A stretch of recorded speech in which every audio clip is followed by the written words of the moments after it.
పరులు ఆశిద్దాం. ఓకే. అయితే మురళీ మనోహర్ గారు మీరు చెప్పండి, ఇక్కడ మిస్సైల్ ఫోర్స్ ప్రాధాన్యత ఒకసారి చూసినట్లయితే భారత సైన్యం ప్రత్యేకంగా రాకెట్ మిస్సైల్ ఫోర్స్‌ని ఏర్పాటు చేయాలనుకోవడం భవిష్యత్తు యుద్ధ తంత్రంలో ఎలాంటి మార్పులకు సంకేతం అంటారు? మురళీ మనోహర్ గారు. నమస్తే చక్రి గారు, రామ్మోహన్ రావు గారు, నమస్కారం. రాజ్ న్యూస్ ప్రేక్షకులు. ఆ, నో ఇప్పుడు ఈరోజు ముఖ్యంగా ఉపేంద్ర ద్వివేది ఆర్మీ చీఫ్ ఇచ్చిన ప్రెస్ బ్రీఫింగ్ తో నేను అనుకుంటే దేశ ప్రజల్లో ఒక విశ్వాసం మరింత పెరిగింది. ఎందుకంటే మనము నిశ్శబ్దంగా ఉన్నాము అంటే అర్థము ఏం చేయడం లేదు, మనకు చేత కావడం లేదని కాదు. మన యుద్ధాలు చేయకుండా ఉంటున్నామంటే మన మన యొక్క శక్తిని పెంచుకుంటున్నాము అని. ఆ విధంగా ముఖ్యంగా ఆర్మీ చీఫ్ వారు మాట్లాడుతూ ఒక మాట చెప్పారు. కాంట్రాక్ట్ అంటే ఫిజికల్ కాంట్రాక్ట్ తో చేసే యుద్ధాలు, వితౌట్ కాంట్రాక్ట్ తో చేసే యుద్ధాలు అంటే భూభాగంలోకి ప్రవేశించకుండా చేసే యుద్ధాల తీరు మారిపోయింది. కనుక మొన్నటి యుద్ధం ఆపరేషన్ సింధూర్ మనము టెరిటోరియల్ ఇది క్రాసింగ్ ఎక్కడ జరగలేదు. అందుకే అన్నారు 71 తర్వాత మనము పెద్ద ఎత్తున పాక్ భూభాగంలోకి వెళ్ళి ధ్వంసం చేశాం ఇంత పెద్ద ఎత్తున. దాని అర్థం ఏంటంటే సర్జికల్ స్ట్రైక్ అవి కూడా ఆ రెండు కూడా ఏమంటాం లిమిటెడ్ స్ట్రైక్, అది వెరీ లిమిటెడ్ స్ట్రైక్. ఇది అట్లా కాదు. 9 స్థావరాల పైన ఉగ్ర స్థావరాల పైన ఈరోజు ఇంట్లో కూర్చొని మన ఇంట్లో మన బెడ్రూమ్ లో కూర్చొని ఆపరేట్ చేస్తున్నాం. ఇప్పుడు కొన్ని గంటలు కూడా కాదు, నిమిషాల్లో పని పూర్తి అయిపోయి మా పని పూర్తి అయిందని కూడా చెప్పాం మనం పాకిస్తాన్. మేము చేయాల్సిన పని మేము చేశాము అంటే కూడా పాకిస్తాన్ అర్థం చేసుకోకుండా ఊరికే 2 డ్రోన్లు పంపించి అమృత్సర్ దగ్గర కాస్త డిస్టర్బ్ చేసే ప్రయత్నం చేసింది. ఏం చేయలేకపోయింది అప్పటికి కూడా. ఎందుకంటే మనము ఆకాశంలో జరిగే దీన్నైనా కూడా అడ్డుకునేటువంటి శక్తి మనకు వచ్చేసింది ఇప్పుడు. కనుక ఇటువంటి పరిస్థితుల్లో మీరు చెప్పిన మిసైల్ ఇవి టెక్నాలజీ ముఖ్యంగా వారు ఈ రోజు బ్రీఫింగ్ లో ఏమని చెప్తున్నారంటే వచ్చే 26, 27లో టెక్నాలజీ యూసేజ్, ఏఐ యూసేజ్ యొక్క దీన్ని మనం ఏ రూపంలో వాడబోతున్నాం అనే విషయం కూడా చాలా చెప్పారు. ఒకసారి ఆ ఏడాదిని దాని పేరున డిక్లేర్ చేయబోతున్నాం. అంటే యుద్ధ రీతి మారుతున్న దృష్ట్యా టెక్నాలజీ మనం ఉపయోగించే టెక్నాలజీ మారుతూ మోడర్నైజ్ అవుతూ పోతున్నాము. ఏఐ తోటి యుద్ధాలు జరగబోతున్నాయి. దాని కొరకు మనం ప్రిపరేషన్, హ్యూమన్ రిసోర్స్ తక్కువ అంచనా వేయడం లేదు అని కూడా మాట అన్నారు ద్వివేది గారు ఈ రోజు. అంటే ఈవెన్ రిటైర్డ్ ఆఫీసర్స్ కూడా సకల సౌకర్యాలు ఏర్పాట్లు చేస్తూనే ఇప్పుడున్న ఆర్మీని మోడర్నైజ్ చేస్తూనే టెక్నాలజీ పైన మనం దృష్టి పెట్టాము.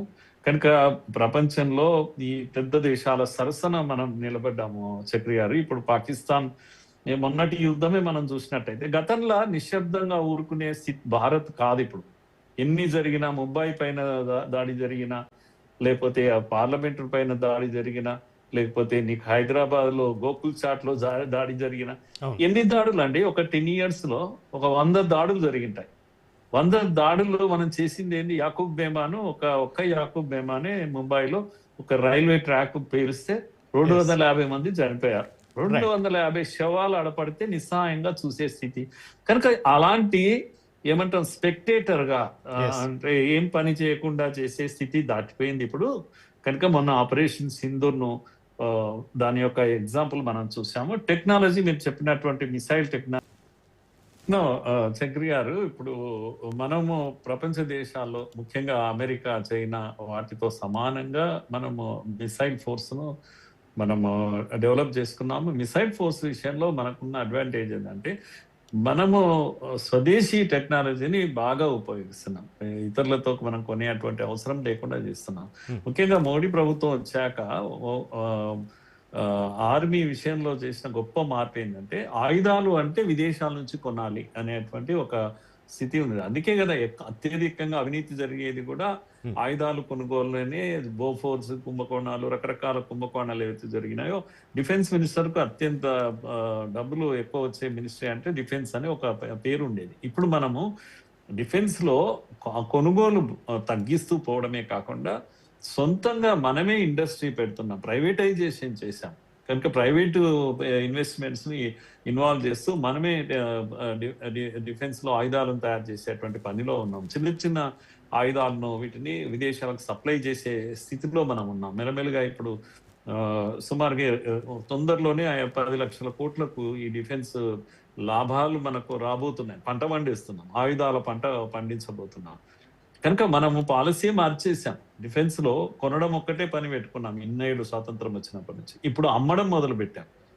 కనుక మనము సొంత టెక్నాలజీతో ఈ మిసైల్స్ తయారు చేసుకునే పనిలో ఉన్నాం. అందుకని రాబోయే రోజుల్లో చైనాకు ధీటుగా నిలబడతాం తొందరలోనే. ఇంకా భయపడాల్సినటువంటి స్థితిలో లేదు. యుద్ధము మనం తొందరగా ఆపామనేటువంటి కొంత టాక్ అక్కడక్కడ వినబడుతుంది. విషయం అర్థం కాని విషయం ఏంటంటే, ఎప్పుడైనా మనము పని చేసేవాడు, పనిలో ఉండేవాడు డిస్టర్బ్ కాకూడదు. మన ఎకానమీ లాస్ట్ 10 years లో స్లోగా బట్ స్టడీగా పెరుగుతూ వస్తుంది. ఇంతటి యుద్ధాల వాతావరణంలో కూడా 7.4% డీజీపీతో నిలబడ్డామా, జీడిపితో మనం నిలబడ్డాం. ప్రపంచంలో ఏ దేశం కూడా ఇంత ఇదిగా స్టడీగా ప్రోగ్రెస్ అనేది లేదు. ఇలాంటి పరిస్థితుల్లో మనం దృష్టి మరల్చి యుద్ధాలను కంటిన్యూ చేయాలి. గంటలో నిమిషాల్లో క్లోజ్ చేసేసాం. క్లోజ్ చేసేప్పుడు పాకిస్తాన్ అమృత్సర్ పైన చేసాకనే మనము వాళ్ళ వైమానిక స్థావరాలను దాడులు చేశాం. కిరాణా హిల్స్ పైన ఎప్పుడైతే సింబాలిక కొట్టామో అప్పుడు యుద్ధం ఆగిపోయింది. అంటే ఎక్కడ కొట్టాలనో అక్కడ కొట్టబోతున్నాము. అమెరికా భయపడ్డది, పాకిస్తాన్ కాదు భయపడ్డది. అణ్వాయుధం పాకిస్తాన్ చెప్పుకునే అణ్వాయుధాల దగ్గర మనం కొట్టబోతున్నాం. దానికి రక్షణ ఇస్తున్నదే అమెరికా. కనుక అమెరికా ప్రపంచమంతా తిరిగి ఏమని చెప్తుంది అంటే, మేము చెప్పి ఆపించాం, నువ్వు చెప్పి ఆపడం కాదు, నువ్వు భయపడ్డావు కనుక మేము ఆపాం. నువ్వు భయపడ్డావు, చాలు మొర్రో అని అడుక్కున్నావు. కనుక పాకిస్తాన్ అడుకున్నావు, ఒరే ఆపేరా బాబు అని పాకిస్తాన్ తిట్టావు. అందుకే పాకిస్తాన్ ఆగిపోయింది. పాకిస్తాన్ అడిగింది మనల్ని అడగడం వల్ల మనం ఆపేశాం. ఆపడము తొందరగా ఆపినట్టుగా అనిపించడం. కొందరైతే ఏకంగా పిఓకేను ఎందుకు తీసుకురాలేదు నాకు అర్థం కాదు. పిఓకే మన టార్గెట్ కాదు. మొన్నటి యుద్ధంలో మనం ఫిక్స్డ్ గా చెప్పుకున్నాము, 9 స్థావరాలను కొట్టాలి అనుకున్నాం, కొట్టేశాము. దాంట్లో ఈ రోజు లెక్కలు కూడా ఇచ్చేసారు వాళ్ళు. 140 మంది ఉగ్రవాదులు చనిపోయినట్టు వారు ద్వివేది గారు ఒక లెక్క ఇచ్చారు. ఆ తర్వాత ఇప్పుడు సింగిల్ డిజిట్ లోకి వెళ్ళిపోయింది ఉగ్ర స్థావరాలు అనేటివి. ఇప్పుడు 100 స్థావరాలు ఏవైతున్నాయో అవన్నీ ఎగిరిపోయినాయి. ఉగ్రవాదుల నంబర్ కూడా పడిపోయింది. జమ్మూ కాశ్మీర్ లో స్థితి పూర్తిగా పరిస్థితి మన అదుపులోకి వచ్చేసింది. మణిపూర్ లో ఇప్పుడు గొడవలు తగ్గిపోయాయి. ఆపరేషన్ సింధూర్ అనేది కొనసాగుతుంది అనే ఒక మాట మళ్ళా చెప్పారు. దాని అర్థం ఏంటి అని అంటే, ఎక్కడికక్కడ ఈ దుష్ట శక్తులు ఏం ప్రయత్నం చేస్తున్నావు వాటిపైన. కనుక దేశ రక్షణ మా లక్ష్యం అని చెప్పేసి ద్వివేది గారు గంటాపతంగా కొట్టి చెప్పారు. 2025లో 31 మంది ఉగ్రవాదులను మేము ఖతం చేశాం. దాంట్లో 70% మంది పాకిస్తాన్ వాళ్ళే. అందులో 3 ఈ పహల్గాం దాడులకు పాల్పడ్డ వాళ్ళు. ఈ పహల్గాం దాడిలో పాల్గొన్న మొత్తం ఆపరేషన్ మహదేవ్ పేరు మీద అందరిని ఎన్కౌంటర్ చేసి పారేసాం కదా. ఇప్పుడు మనం అనుకున్న పని చేసాం కదా. కనుక భారత్ ఇప్పట్లో పాత తరం లాంటి భారత్ కాదు. సినిమా చూస్తూ ప్రేక్షక పాత్ర నిర్వహించే భారత్ కాదు. నువ్వు ఒకటి చేస్తే మేము 2 చేస్తామనేటువంటి ఒక మెసేజ్ ఇచ్చాం. యుద్ధము పైన గాలిలోనే కాదు, ఇగో నీటి యుద్ధాలు కూడా చేయగలుగుతాం. నీళ్లు ఆపేస్తాం. కనుక చచ్చిపోతారు, మీకు ఊపిరాడక చచ్చిపోతారు మీరు అనేటువంటి ఒక వార్నింగ్ ఇచ్చాం. కనుక బలమైన భారత్ ఈరోజు నిలబడ్డది. కనుక ఆయుధాల విషయంలో ప్రత్యేకంగా మనం తయారవుతున్నాం. చైనా కుట్రలను కూడా ఎక్కడికక్కడ మనము పసికట్టేటువంటి పరిస్థితిలో ఉన్నాం. సో ఇప్పుడు సర్వీలెన్స్ యొక్క ఇది పెరిగిపోయింది. బార్డర్స్ అన్నిట్లో కూడా చీమ చిటుకుమన్నా మనం పట్టుకునేటువంటి ఒక టెక్నాలజీ వైపు మనం వెళ్తున్నాం. అందుకే ద్వివేది గారు ఒక మాట అన్నారు, చైనా పాకిస్తాన్ కుట్రలు కొనసాగుతున్నాయి. ఇప్పటి కూడా 2018 తర్వాత 83% వాళ్ళ యొక్క కుట్రలు భగ్నం అయిపోయాయి అనే విషయం కూడా స్పష్టంగా చెప్పారు. లెక్కలతో ఫిగర్స్ తో చెప్పారు. వేసవి రాబోతుంది కనుక మేము ఇప్పటికే ప్రిపేర్ అయి ఉన్నాం. ఎందుకంటే చొరబాటు, ఈ టెర్రర్ చొరబాటు అనేవాళ్ళు వేసవిలో ఎక్కలు చేస్తూ ఉంటారు కనుక మేము దాన్ని అడ్డుకోవడానికి కూడా ఇప్పటి నుంచే మేము ప్రిపేర్ అయిపోతున్నాం. ఇది వారి మొత్తం ప్రెస్ కాన్ఫరెన్స్ లో చూసినట్టయితే వెల్ఫేర్ కూడా, ఆర్మీ వెల్ఫేర్ ఎంత గొప్పగా చేయబోతున్నాం అనే విషయం చెప్పారు. పాలసీ ఎలా మారిపోతుంది. కనుక మనము బలంగా ఉంటే ఎవడైనా వింటాడండి. మనం శాంతి మంత్రము, మనం బలహీనంగా ఉండి శాంతి మంత్రం పాటిస్తే నవ్వుకుంటారు అవతలి వారు చెప్పారు కదా, ధర్మబద్ధంగా మనం ఉంటున్నాం. కనుక మనము నో ఫస్ట్ యూసేజ్ అని అన్నాం. కనుక మేము అణ్వాయుధాలు ఉన్నా మేము ఉపయోగించమని చెప్పడం, ఇదంతా మన కల్చర్, ఇది మన సంస్కృతిని ప్రతిబింబిస్తూనే ఇంకోవైపు ఏం చేస్తున్నామంటే చేతగాని వాడు శాంతిని చెప్పినట్టు కాదు, బలమైన వాడే శాంతి మంత్రం పాటిస్తున్నాడు అనేది కూడా మనం చెప్పాలి. కనుక బలంగా ఉండాలి మొదటగా మనం. ఈ విషయంలో మనం ఎక్కడ తగ్గడం లేదు. ఎప్పటికప్పుడు మన ఆయుధాలను సంపత్తిని పెంచుకుంటున్నాం.